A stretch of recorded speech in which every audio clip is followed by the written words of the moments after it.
kita bersetuju untuk memberikan peruntukan 500,000 saja untuk tahun depan.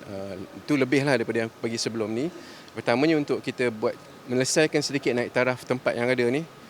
Dan juga kedua untuk kita bangunkan beberapa program bersama dengan pihak swasta.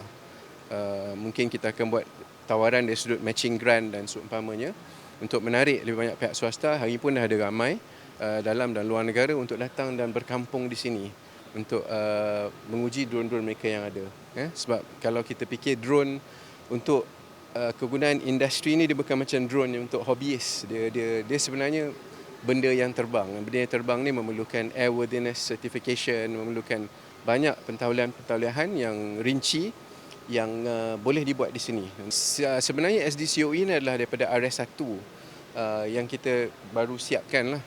Dan saya rasa tidak mustahil untuk kita masukkan juga sebagai sebahagian daripada RS2 lah, sebagai satu pencetus ekonomi yang akan mengupayakan dan memperkukuhkan ekosistem pembangunan drone di negeri Selangor. Jadi bukan saja drone udara, walaupun kita kata di 1,000 meter ni, 1,000 meter ni, ialah kita ada badan air di sini dan kita juga ada tanah. Jadi drone-drone yang sebegitu pun boleh dibangunkan dan diuji di sini. Dalam video tadi pun ada gambaran kolam renang.